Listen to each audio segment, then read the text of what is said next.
مقدسه کې تصریح دا غیر راغلی ده چې کوم د لپاره نیمه حصہ مقرر شوی ده او فرمایي دا چې کدی مړي د لپاره چې کوم د اختن فلها نصف ما ترک یو خور ولوي نیمه مال به ولکېږي همدغه شانتې څنګه چې د لور د لپاره مسله و نیم د خور د لپاره هم دقسې مسلې نیم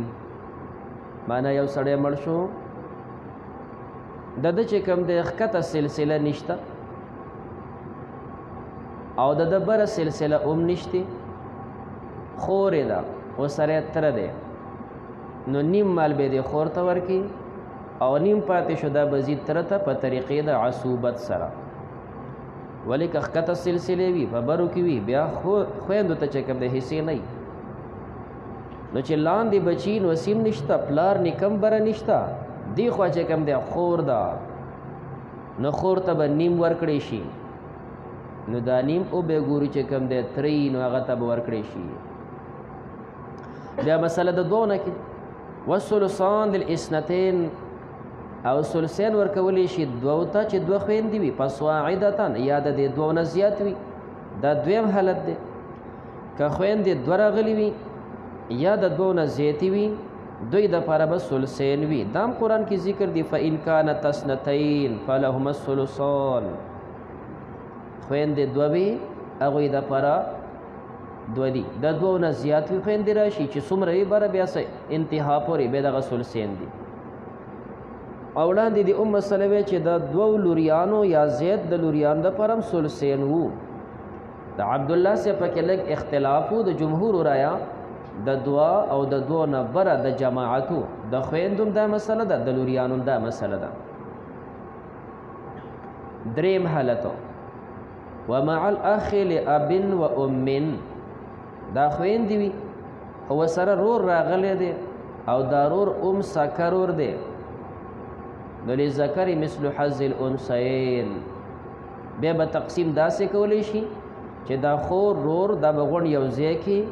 او پر رؤوسو به تقسیم وکړي الګ د پر ډبل حصہ جینې د پر سنگل حصہ نو لذکر مثل حظ الانثیین باندې یسر نبی عصبتن دا جینکه به په دې رور سره عصبه وګرځيږي قرآن مقدسه دا فرمایلی یوصیکم الله فی اولادکم ستاسو اولاد کې مسله دادا لذکر مثل حظ الانثیین اولاد کې چې څنګه دا مسله ونوم د قرنګي د خويندرونو مسله ده چې یو سړی کلالای لاندې سلسله نشته بر سلسله نشته دته کلاله وي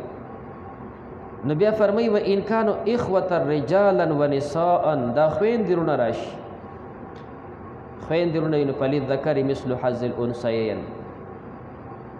لور او زوی چې څنګه پکې حصہ و د قرنګ دا خويندرونه هم د قشانتي دا شریک شي نو دا خور به په دې رور سره عصبه شي یو خو قرآن ذکر کړي مسله د دویم د فرمایلی استوائهم فی القرابه الا المیت کدا خور دا او کدا رور دی د مړی ته په قرابت کې دا برابر دي دوانه چې کم دی د مړی سره ملاویږي په یو نسبت باندې چې پلار دی خويندم د پلار بچی نه دی او دا رورم د پلار بچی دی نو ار کړه چې د دوانو یو نسبتونو دا به شریک پر اوس مال تقسیم کې ولهن الباقی پنځم صورت ذکر کېږي دا عیانیو د پاره دوی ته ملاویږي هغه مال چې باقی دی مع البنات چې د مړي لوریانې راغلي وي یو سړی مړ شو زامن نشته لوریان نشته او خویندې شته نو دې خویندو ته به ملاویږي هغه مال چې کم د لوریانو نه بچ وجه د مخکې ذکر کوي چې کله د مړي لوریانې وي ناغه ذیل فروز شوي او دا خویندې سره په دغه وخت کې عصبه ګرځيږي او عصبو ته ما بقیه مال ملاویږي نو کچری یو لوروا نسب لوروالی دا نیم پاتې شو دا براشي خور ته که یو خور ده نیم علی او که دا خویندې ډېرې دي لس دی او شل دی دقه نیمو ته پاتې شوی دی دا اوس عصبه دي دا نیم غونډ اغستی شي او کچری داسې وي چې لوریانې دوه دي د دوه نه زیاتې دي نه مخکې دی وی دوه لوریانې وي د دوه نه زیاتې وي زوی یعنې رور ورسره نشته دوی ته میلاویږي ثلثین نو په دې صورت کې لوریانو ثلثین واغسته ثلث پاتې شو دا ثلث به اوس راشي د خویندو ته په طریقې د عصوبت سره که یوه خور ده دقه ثلث او که دوه دي او که شل دي د دوه نه زیاتې دي دقه ثلث باقي ځکه دې وخت کې عصبه دي او عصبه صورت کې مابقیه تمام اخلي نو ولهن د دې خویندو دپاره باقي چې کوم باقي مال پاتې شي خو مع البنات چې د مړي لوریانې وي او زامنې نه او بنات الابن یا لوریانې د زوی وي او نوسی دي خو نوسی ورسره نشته نو بیا به دوی خپل فرض وایي باقي به خویندو ته راشي که زوی ورسره وي بیا خو هغه عصبه راغی بیا خو خویندو ته څه نه پاتې کېږي دلیل د دوی د عصوبت لقول علیه السلام پیغمبر علیه السلام فرمایلی دي اجعل الاخوات مع البنات عصبة تاسو وګرځوئ خویندې سره د لوریانو نه دا وګرځوئ عصبه نو د عصبیت دغه مسله و چې لوریانو ته تا ورکو خپلی سا چې باقي پات شي د براشي د خویندو ته که لور یو نصف یې اغسته او که ډېرې وي نو ثلثیان یې اغسته او باقي به دوی ته راځي البته دلته اشکال دا پیدا کیږي عبارت کې ذکر کیږي صيغه د جمع اجعل الاخوات البنات دوانه جمع دي ظاهري دا معلومیږي چې اخوات راغلي وي بنات راغلي وي بیا بدلته عصوبت حاصلېږي خو که اخوات نه وي بنات نه وي اختۍ بنتۍ بیا به عصوبت نه نو معنا یوه لور ده اوس د مسله وی چې نسب به والي دا نیم پاتې شي دا به نیم خور ته لاړ شي او ظاهر د حدیث نه خدا نه معلومیږي دلته خو پاتې شوي اخوات نه دي اخته ده پاتې شوي خو بنات نه دي بنته ده نو د دې اشکال نه په دوه طریقو سره جواب کولی شي لومبنی جواب کوي شي چې دا جمع ده خو په جمع لام داخل دی او چې لام داخل شي دا مفید د جنسیت وي لام سره ابطال د جمعیت وي جمعیت ختمیږي جنسیت پیدا کیږي نو دلته جنس اخوات دی او جنس بنات دی او جمعیت مراد نه دی نو اجعل الاخوات تاسو وګرځوئ جنس خویندې یوه ده او که دوه دي او که شل دي مع البنات د جنس لوریانو سره یوه ده او که دوه دي او که شل دي نو تاسو د دغه لوریانو سره دا خویندې عصبه وګرځوئ نو که یوه لور راغلې ده نو اومې خور عصبه کړه او که دوه راغلي دي نو اومې عصبه کړه دویم جواب کوي شي ومنو چې دلته جمع راغلی دي اخواتم جمع ده بناتم جمع ده نو طریقه دا ده چې دا جمع مقابل د جمع کې راغلی ده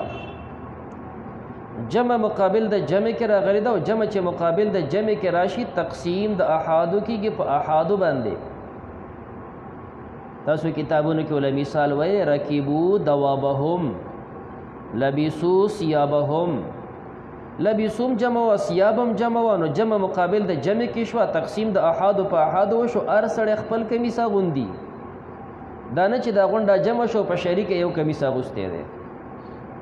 رکبو دوابهم رکبو جمع ده دواب جمع ده تقسیم د احادو په احادو دی نو ار یو سړی په خپل سورلې سور دی دا نه چې رکبو دا غونډ را جمع شو او دواب په یو خر باندې سوار شو دا غونډ په یو خر نشي سورې دی دا رنګ دلته تقسیم د احادو په احادو شو نو سمنه هر خور د هر بنت سره عصبه شولا ار خور د ار بنت سره عصبه شولا نو چې بنت رااله ار خور عصبه د کیوه د کشل دي نو اجعل الاخوات مع البنات عصبه تر دې پورې د دې عیانی و خويندو سلور چې کم دي صورتونه بیان شول تا ته وی احوال خمسه دي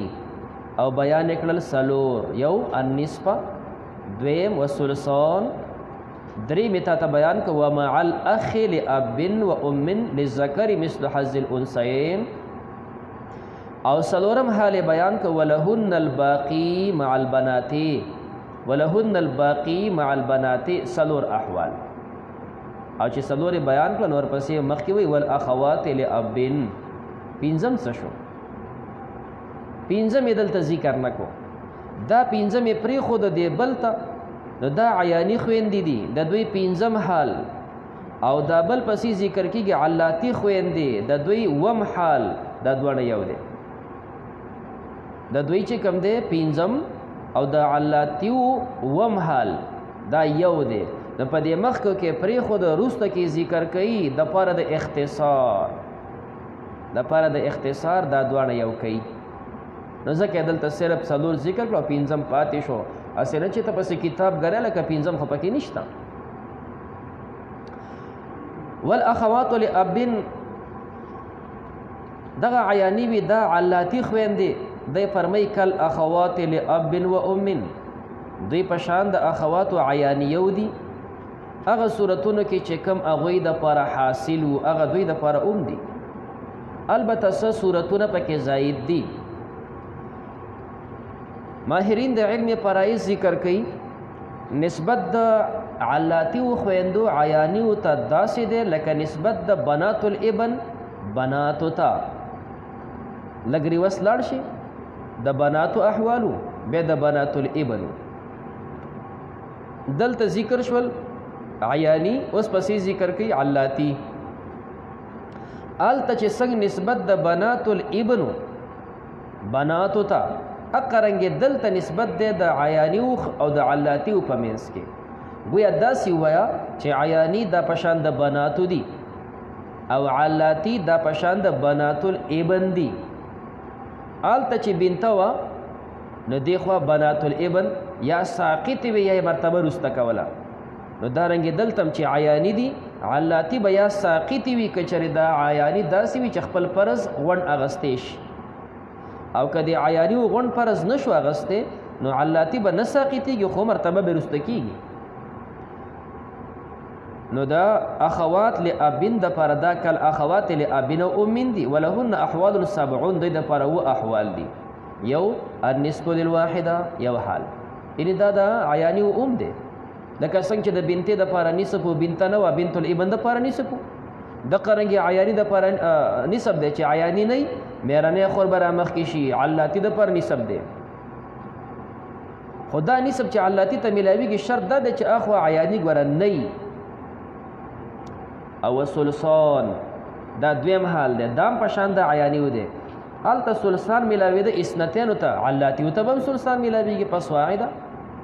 عند عدم الاخوات لاب و ام دا دواړه صورتونه هغه وخت کې دي چې عیانیه نه وي یو سړی خپلې خویندې نشته نو میرنه او خویندې دپاره بیا ثلثین دي نو چې ثلثین دی والي بل وارث ستا خو خره چې ته ورسره څوک یو ځای کې نو مثال په طور دا سړی مړ شو پلار نیکه بره نیکه دام نشته بچي سلسله ختم نشته دی خپلې خویندې هم نشته دی خپل رونه هم نشته میرنې دوه خویندې پاتې دي دوی به ثلثین والي نو چې میرنۍ دوه خویندې پاتې ثلثین یې به اخېسته نو ښکته سلسله بره خویشتې نه رونه خویندې هم نشته اوس به لاړ شي تره ته د تره زوی ته نو چې ثلثین ته نه دې خویندې واخېسته ثلث به اوس هلته لاړ شي عصوبت باندې ولهن السدسو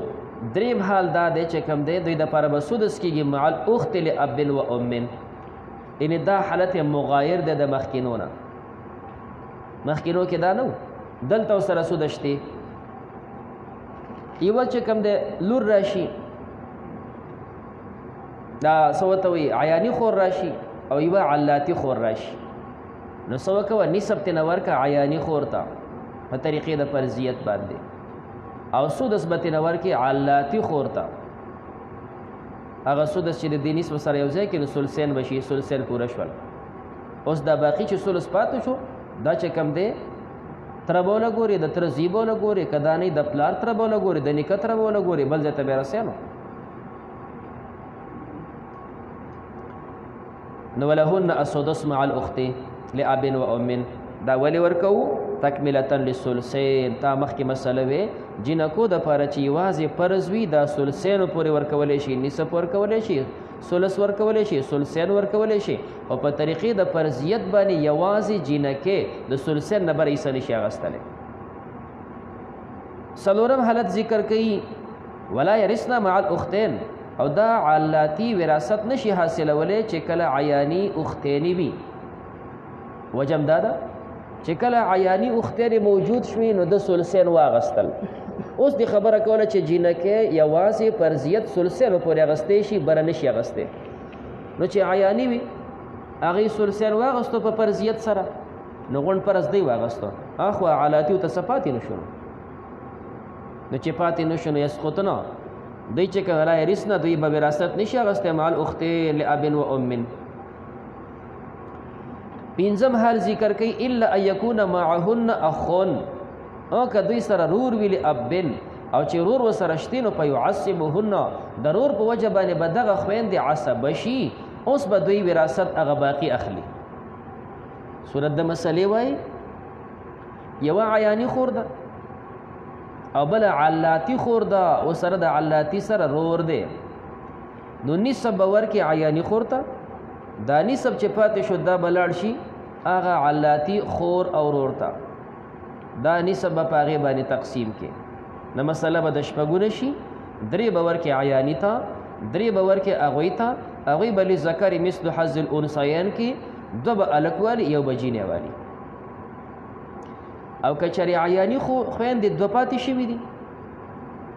نو تا ته ووایي چې اخوا علاتی به ساقطېږي خو که د علاتی سره رور رالی بیا به نه ساقطېږي. نو لہذا عیاني خویندې پاتې شولې دوه شل که دوه دي او که شل دي دی له ورکوو ثلثین به دا علاتی خویندې والی. اوس عیاني اخوا علاتی ته خو فرض پاتې نه شو د هغې سره ومنه چې رور دی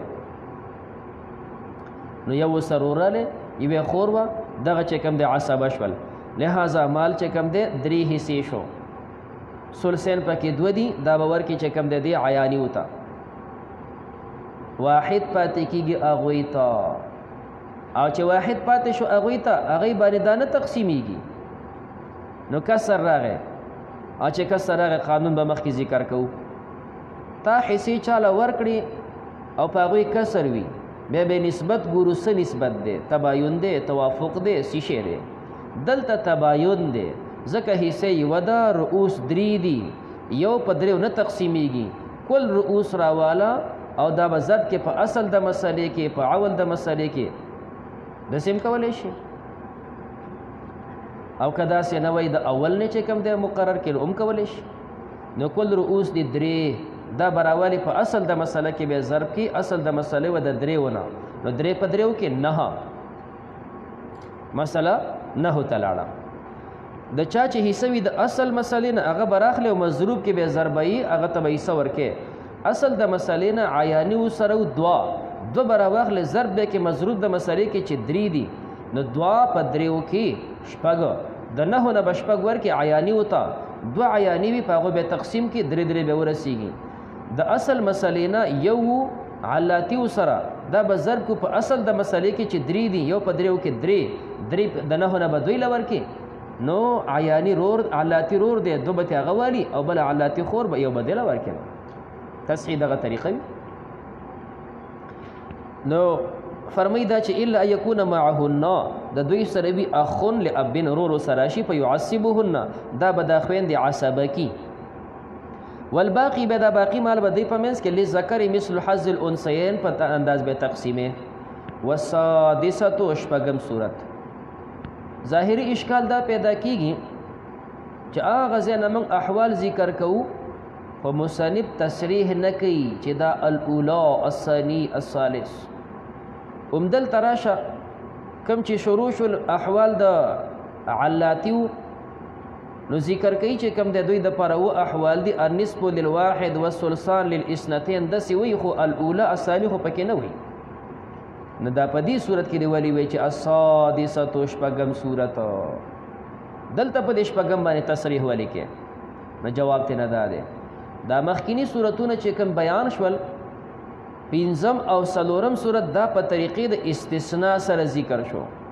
وهم دا پیدا کیږي اسنه چې مخاطب دا خیر شي چې مستثنا منه او مستثنا دا دواړه ګنې یو صورت دی او یو نه دی ګوره نو چې هر کله دا وهم پیدا کېدو چې دا دواړه ګنې یو صورت دی نو ځکه دلته تصریح وکړه چې مستثنا یو صورت دی څلورم او دا بل تنه استثناء وشوله دا بل صورت دی پنځم نو دا شپږم شو نو ګوره ولا یرثنا دا څلورم صورت الا ان یکونا دا پنځم صورت نو مستثنا منه جدا شو مستثنا جدا شولا نو دلته تصریح ته توکړه چې اساد شپږم شو کدا دته ونوي اسنه چې مستثنا منه چې لا یارس دی او مستثنا د چې الا ايکونا دوه په یو حساب کې نو بیا به توای چې دا خو سلورم شو دا به پینځم جوړه روسته بشپږم جوړه بیا بدنه اوم ورکیږي نو دلته تصریح وکړه چې ګور هغه بیل بیل دوه صورت دي نو شپږم دا دی چې ايسرنا عصبتن دا علاتی به عصبه ګرځيږي مع البنات د بناتو سره او دا صورت هغه مخکینو د عیانی سره موافق صورت دی عیانی خويند داسې وي په بناتو سره عصبه کې دي په بنات الابن سره عصبه کې دي نو دا علاتی خويند داسې دي چې عیانی نشتا دا علاتی خويند دغه په ځای قائم مقام شوي دا به عصبه ګرځيږي په بناتو سره په بنات الابن سره او دلیل اقد چې اجعل الاخوات مع البنات عصبه ايسرنا عصبه مع البنات او بنات الابن لما ذكرنا دغه حدیث مبارکه ده شپږ احوال شو د دوی پنځم حالت د علاتیو او د عیانیو د دوی وم حالت او د عیانیو پنځم دا دواړه یو نزکه آل تفریخ او غدار وبنو الاعیان والاعلات كعیانی دی او كعلاتی دی كلهم يسقطون بالابن وابن الابن وان سفله د مړي زويشتي نو عیانی ایسا نشي غستله كعلاتی دی نشي غستله او کزوی نشتن وسید نو عیانی علاتی دواړه چې کوم دا ساقط دي وجه دا چې دلته عصبه موجود دی نو چې عصبه موجود دی نو لهذا دا به سره ساقطيږي نو بنو العيان والعلات كلهم يسقطون بالابن وابن الابن وان سفلا دا متفق دی دویم شق دا شقوق دی پدې کې وبالاب او دا ساقطيږي په اب سره هم بالاتفاق دا د دوه سره لګولې شي د دې ابن او ابن الابن سره لګولې شي د اب سره لګولې شي نو دا بنو العیان علات دوه ساقطیږي په ابن سره اتفاقی دا ابن الابن سره اتفاقی دا په اب سره ساقطیږي اتفاقی دا اتفاق د امام صاحب او د صاحبین دی ځکه دا حنفی کتاب دی اتفاق مونږ دی ته وایو امام صاحب په قائل دی او صاحبین په قائل دی البته په دې صورت کې یو دریم شق دا دی وبالجد او دا ساقطیږي په جد سره عند ابي حنیفه امام سے په نسبت دا ساقطیږي خود صاحبینو په نسبت په جد نه ساقطیږي ان دا اختلاف شو دا عیانی علاتی سړی مړ شو عیانی خويندې دي علاتی خويندې دي او بره نیکه دی وراثت بسوک اخلی امام سے وای نیکه به اخلی خويندې نشي غسته صاحبین حضرات مقاسمی وای آلته مقاسمه الجد کې خبر روانه ده هغه غون سیدل نه ورکی ساقط نه وي سخويند لور کې سمني کله ورکی نو دا بالجد په نکم ساقطيږي عند ابي حنيفه رحمه الله تعالى او يسقط بنو العلات په دې سقوط کې چې حالت سابعه ده بل شقدار چې دا ساقط ګرځيږي بنو العلات ايضا دا ساقطيږي بالاخ لاب و ام دا علاتی ساقطيږي په عیانی ورور سره ځکه چې عیانی رور راله دا عصبه د غون مال دا حاصلې نو اخواته علاتی خويندو ته سنپاتې کیږي اومدارنګ په دې سقوط کې دا شق بلم دی او بل اخت لاب و ام دا چې کوم دی ساقطيږي دا علاتیا فاغه اختی سره چې اخته عیانیه ده خدا عصبه شوی صورت د مسلې سړی چې کوم دی مړ شو ایوه دور پاتې شوله یو عیانی خور پاتې شوله یو علاتی خور پاتې شوله نو دی بنتی تا یا بنت الابن تبا نسب ورکه طریقې د فرضیت سره او چې ار کله دی پر زواغستو نو اجعل الاخوات مع البنات عصبا نو عیانی خور عصبه شوله ابدا باقی مال دا غونډي یا نسب او یا ثلث اخو علاتی د هغه تسنه پاتې کیږي اوس نو ساقط شوله دا بساقط ګرځيږي په دې اختی سره خو چې د اخته عصبه شي وي زاسواره عصبتن دا و احوال و اما للام هر چې مور د په احوال ثلاثون د پر درې احوال دي مور د پر احوال ثلاثه دي السدس مع الولد مور د پر سدس ملاویږي چې کله د مړي بچي وي تمړ شوي ستا بچیشته نو مور به سدس تزي د قران کریم تصریح ده ول ابويه لكل واحد منهما السدس ان كان له ولد زوی مړ شو د زوی د پر اولاد وی نو د مور د پر سدس د پلار د پر سدس لابويه لكل واحد مع الولد سدس ملاویږي چې کله د مړي د بچي وي ولد الابن د زوی بچي وي و ان سفله دلته ولد عام دی کدا الک وی کدا جینې وی تمړ شوستا بچی پاتې شوی دی که الک دی او که جینې دا خو مور به سدس ته رسي نه په دې اولاد کې هیڅ فرق نشته دی لابويه لكل واحد الته ذکر دی و ان سفله دویم صورت ومع الاثنين من الاخوه والاخوات فصاعدا او مع الاثنين یا چې کوم دی راغلی وي دو چې کوم دی خویندې وي دو رونه وي یا د دې نه زیات وي من ای جهت کانا د هر جهت نه چې وي دا داسې صورت دی چې په دې باندې مور دا محجوبه ګرځېږي اگر چې په خپله دا حاجب حصه نشي اخیستلی خپله حاشیه پسې کتی شي 21 صورتونه پکې جوړوي یو سړی مړ شو خویندې شتې عامه د عیاني دي که علاتی دي که اخیاپي دي یو سړی مړ شو رونې شتې عامه د عیاني دي که علاتی دي که اخیاپي دي بیا د هر یو د بل سره یو ځای کوه عیاني علاتی عیاني اخیاپي بیا الکان او جینکې په دې هر یو صورت کې چې دو چې کم دی پاتې شوي الکان یا دو جینکې یا خلط نو چې دوه خویندې وي که نه یا دوه رونه وي یا خور رور وي نه مور ته به سدس میلاویږي مور خو سدس ته لاړه شپږم حصه خو ده به اخسته خو په خپله دا خور یا دا رور حصه اخیستی شي نه دا نشي اخیستلی ځکه چې هلته پلار موجود دی چې پلار عصبه شتې نو دې خو رور حصه نشي اخیستلی صورت د مسلې ته مړ شوي پلار دې شتې مور دې شتې او خویندې دې هم شتې رونه دې هم شتې نو ستا وراثت چا ته دا پلار ته راځي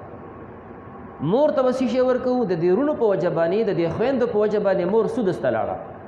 که چېرې دا رونه خویندې دې نه وې بیا خو به وراثت د مور او د پلار و بیا به دې وخت کې مور ثلث اخیسته لکه مخکې دې ذکر کوي خو چې دارونه خویندې رال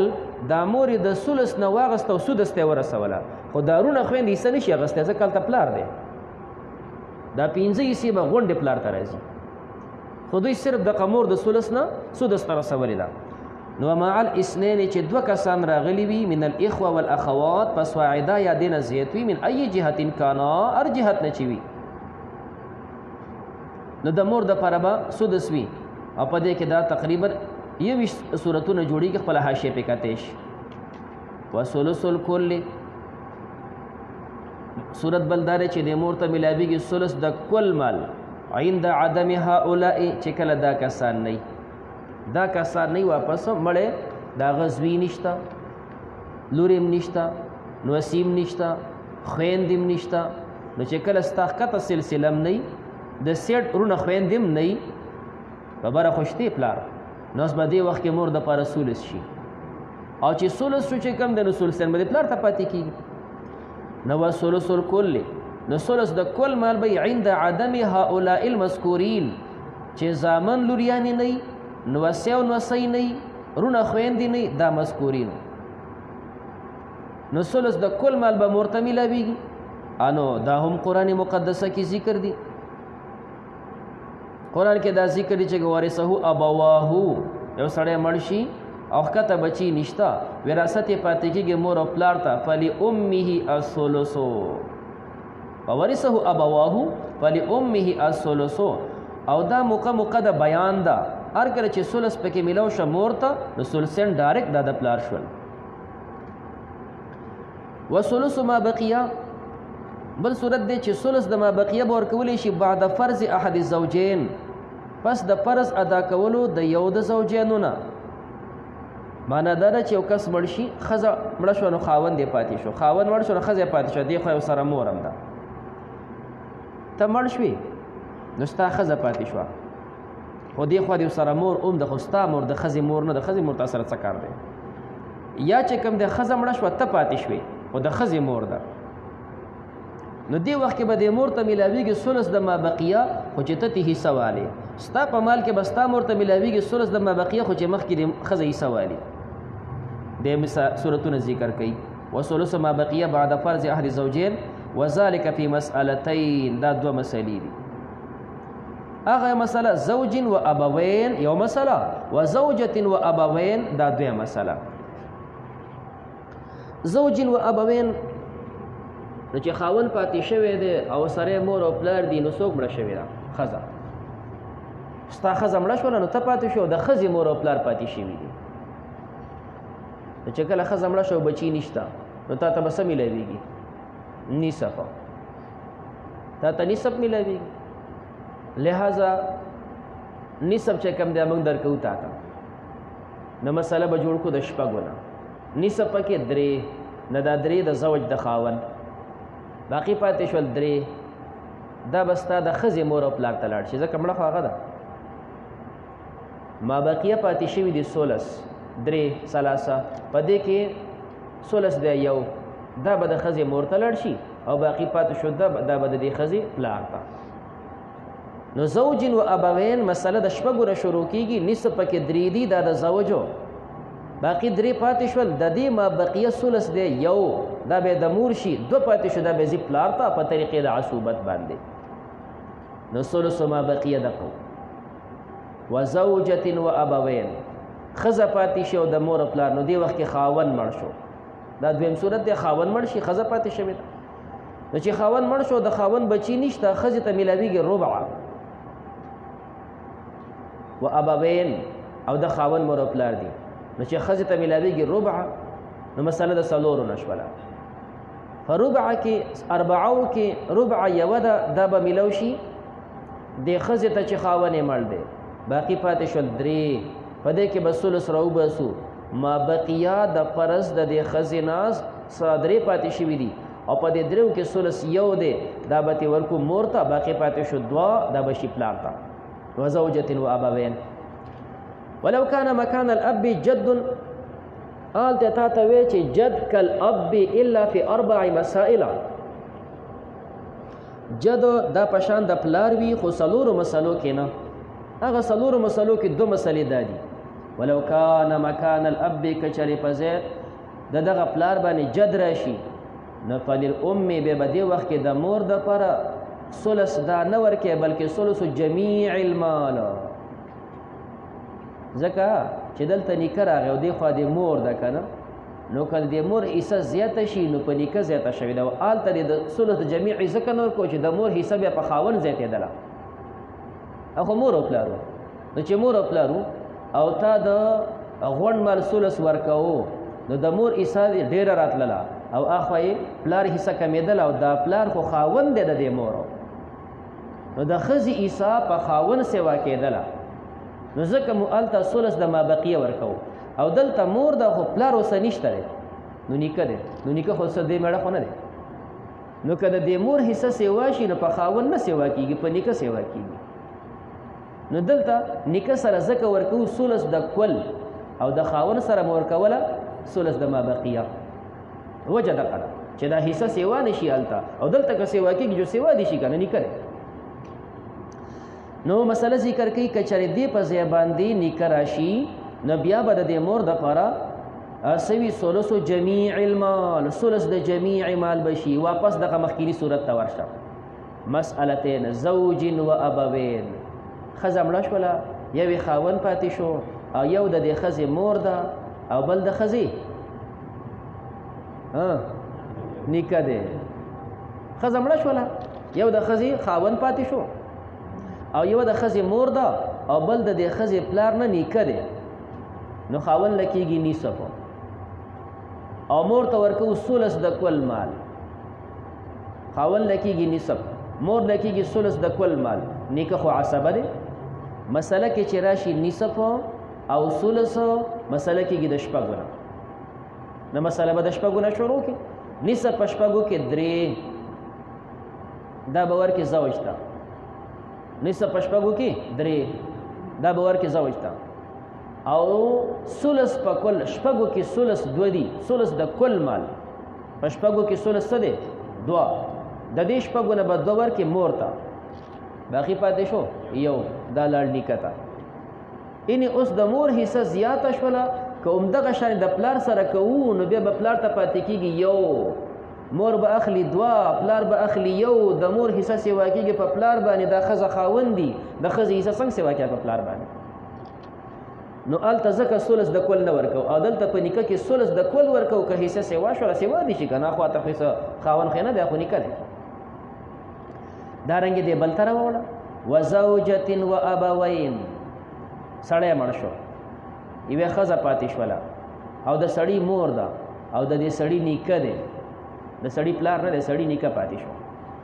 نو چې هر کله سړی مړ شي او ښځه پاتې شي او د سړي بچي نشته نو ښځې دپاره کېږي ربع. مسله کې ربع راغله. وسړی مور ده د مور دپاره کېږي ثلث. وسړی نیکه دی نیکه خو عصبه دی. 3 کسان دي یو د ربع او بل دی ثلث او بل دی چې کوم دی عصبه. نو قانون دی چې ربع خلط شي د ثلث سره مسله کېږي د 12 نه. ربع خلط شي د ثلث سره مسله کېږي د 12 نه. لہذا مسله 12 نه شروع شوله. مال د 12 ځای کو ښځې دپاره کېدله ربع. په 12 کې ربع صحیح. ربع پکې 3 دا څلور یو تراواله بیا څلور یو تراواله بیا څلور یو تراواله. نو دا 3 شول د دې ښځې دپاره. مور دپاره موږ ورکوو ثلث د جمیع مال. مور وکړه دله ورکوو ثلث د جمیع مال. 12 دي په 12 کې ثلث صحیح 8. 12 نه مسله وکړه ثلث پکې ثلث ثلثین نه ثلث پکې 4. نو 4 به ترې نه ورکړي مور ته. باقي څونه پاتې شول 15. دا به لاړ شي نیکه ته. نو که نیکه برخه سیوا کېږي که کمي هغه سره مسکار نشته دی. نو فرمایي چې وزوجة و ابوین. د ابوین په ځای سره جد ولګوه. نو دی فرمایي چې کوم د کدی په ځای باندې نیکه راشي نو فللام ثلث جمیع المال. البته عند ابي يوسف رحمه الله تعالی ابو یوسف سے پدې کې خلاف دی. هغه فرمایي فإن لها د مور د پر ثلث الباقی. که وسره پلار دی او که وسره نیکه دی خو د ثلث د باقی وي. طرفین چې کوم دی هغه په نیکه کې ثلث د کل وي په پلار کې ثلث د باقی وي. پتو په دغه قول دا